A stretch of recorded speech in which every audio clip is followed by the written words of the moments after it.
See, if you go to the railway station or if you go to the airport, which counter to go to check in? Wherever there is less queue. That's what you're saying. No, I get it. But I'm saying, what you do in this world, whether you are a doctor, an engineer, a politician or this or that, will not determine or change the quality of your life. It is about how you do it, the context. It is never the content of life which determines the quality of your life, it's always the context of life. People may be living in palace, kings have been miserable and committed suicide many times. Poorest people have lived joyfully, because it's the context of life, it's not the content of life.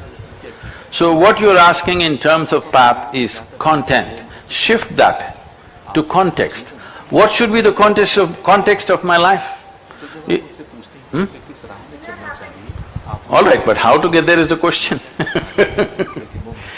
So happiness is something that everybody wants. When we say happiness, suppose I offer you ecstasy, will you reject it? No. So you're settling for a mediocre desire. Why I'm saying this is, because when you were 5 years of age, you were quite happy. Yes or no? You were bursting with happiness actually. By the time you became 30, you should have become ecstatic if natural process of life happened to you. But for some reason it got reversed. When you were happy, somebody had to make you unhappy.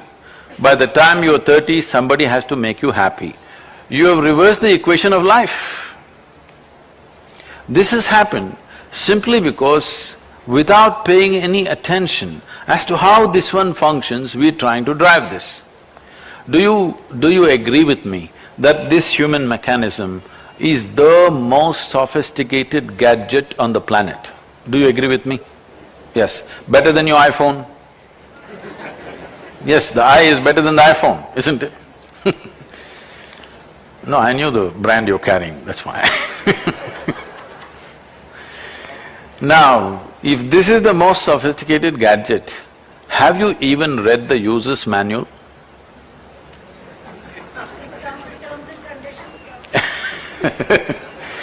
Now, to learn how to use a phone, you read the user's manual. Such a sophisticated gadget, no attention, somehow doing it. If you somehow do it, what will happen? It will somehow work. If you want it to work in a precise manner, the way you want it, then you have to approach it in a certain way. Unfortunately, this is what is missing in modern times. We know how to do everything in the world, but we don't know how to do this. But your experience of life here on this planet is determined by how you are right now within yourself. The clothes that you wear, the car that you parked outside, the home that you live in, what kind it is does not determine the quality of your life. This moment, how joyful you are, how blissful you are, is the quality of your life, isn't it so?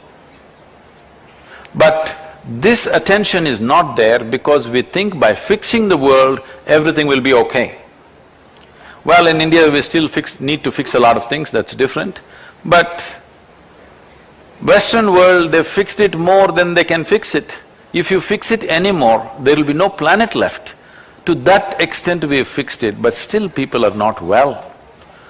Over 40% of United States population at some point in their life are on some kind of psychiatric medication. What this means is nearly half the population will go mad if you just withdraw a few pharmaceutical formulations in the marketplace. If you just take away these formulations, nearly half the population will go crazy. Do you call this well-being? The richest nation on the planet?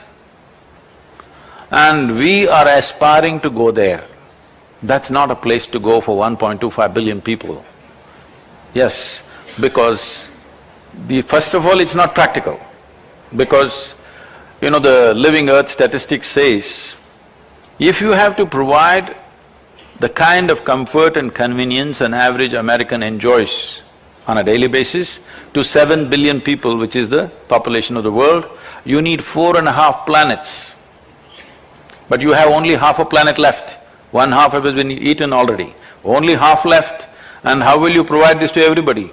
This type of lifestyle, this type of governance, this type of economy is an inheritance from imperialist times, when they always believed that a small part of the population will live well, rest will be exploited. That was the intention with which these models were formed.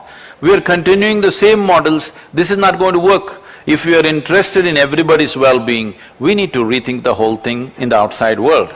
So let's leave what we have to do outside. Outside has to be sensibly conducted, that's a different matter. But what is the context of your life? The word yoga means this. You know, it's been said and repeated too often, yogastaha kuru karmani. What this means is, establish yourself in yoga and then act, everything will be okay. You don't need morals, you don't need ethics, you don't need values, you don't need anything. Just establish yourself in yoga, then act. Oh, so if I sit in one asana, everything will be okay in my life? No. When we say yoga, the word yoga means union. That means you are no more an individual, you have experienced a dimension beyond your individuality. How can that be?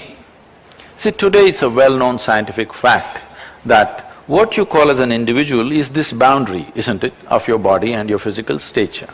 It is a well-known thing that approximately once in 2.5 years, all the atoms in your body have changed. You don't even have the same body.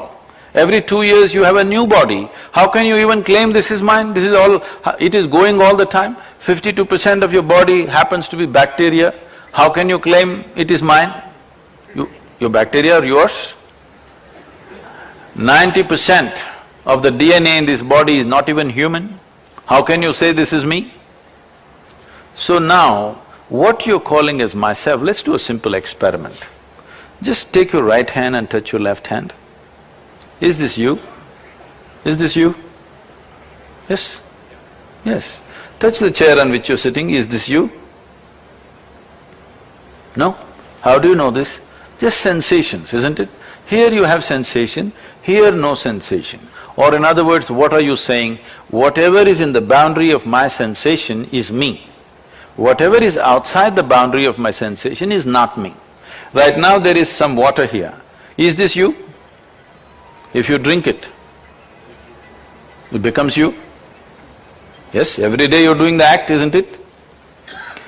What is not you has become you. Why? Simply because you included it in the boundaries of your sensation. Whatever is within the boundaries of your sensation is you. Now, if you do simply as much as rub your hands quickly and hold it like this, you will see something will be happening between your hands. This is what you're supposed to do first thing in the morning in India, that you must rub your hands and do this just to give you an experience of that you are not limited to your sensory body. You just woken up, you might have lost your awareness, to bring it back. First thing is to rub it like this.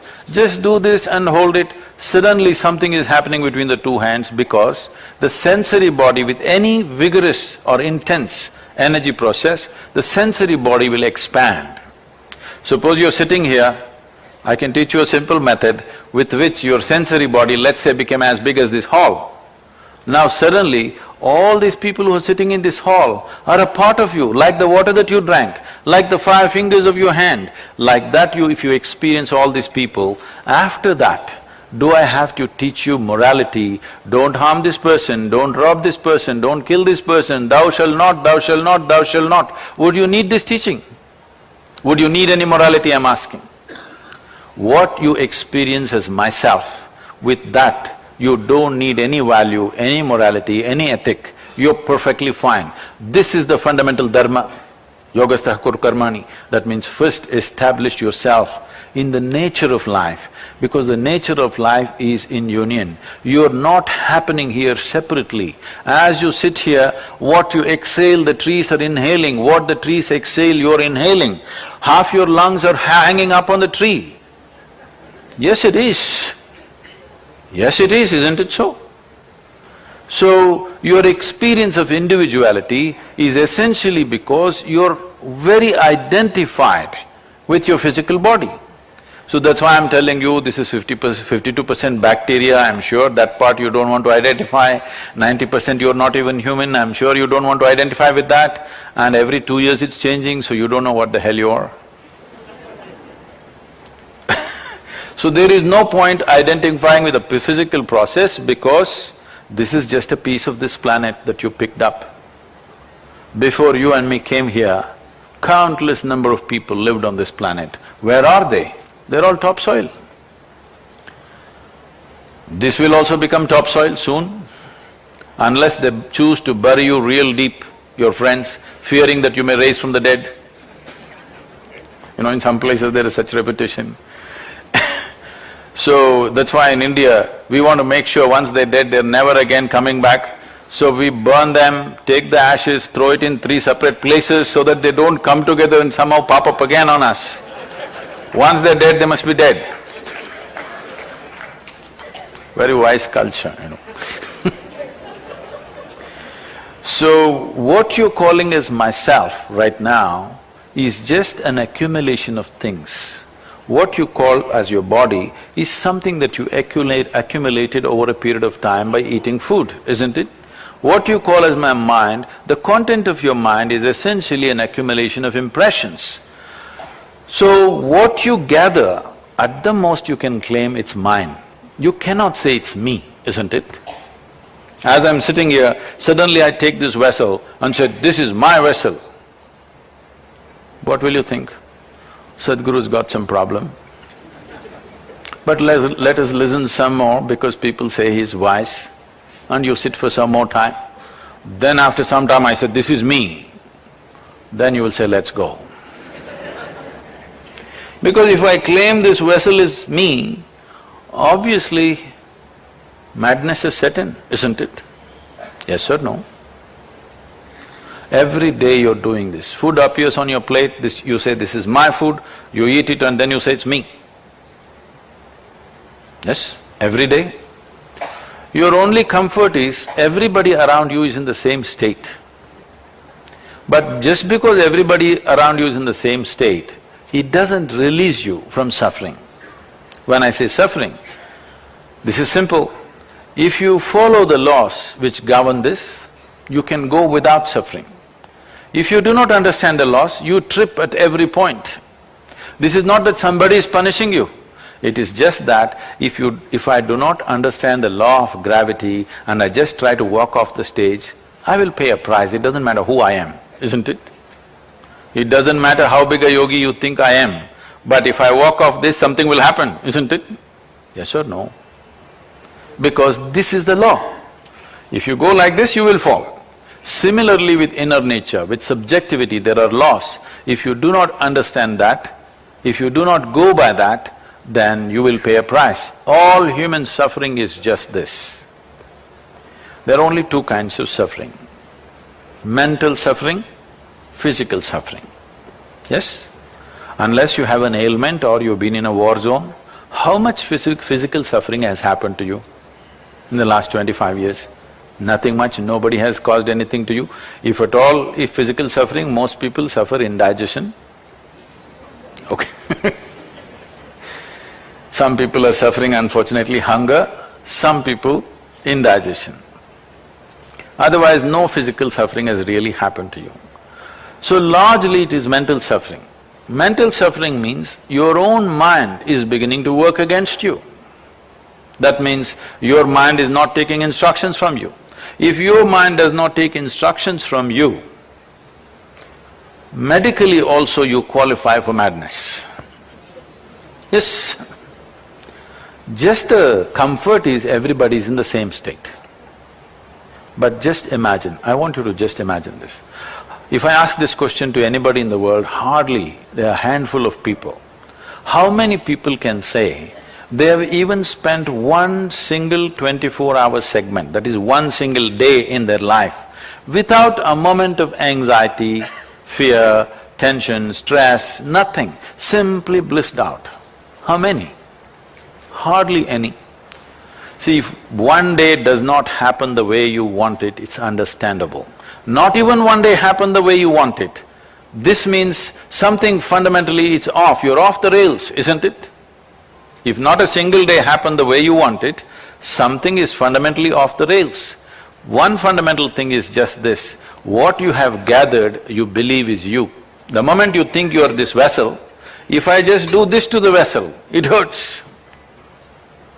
To hurt you, we don't have to hurt you physically. Something that you identify with, if you just knock on it, it hurts you, isn't it? Yes or no? If I break your house, your heart will break. Because so much identification has happened. The fundamental thing is this, you believe yourself to be something that you are not. Once you believe yourself to be something that you are not, insanity has begun. In what form it finds expression, how much provocation happens in your life will decide how far you will go. So the first and foremost thing in yoga is, if you sit here, if you know what is you, what is not you, what is accumulation and what is not accumulation, if this much awareness enters your life, now you know what to do. If you experience everybody here as a part of yourself, you will not have to be told how to act in the world, isn't it? You know how to act in the world.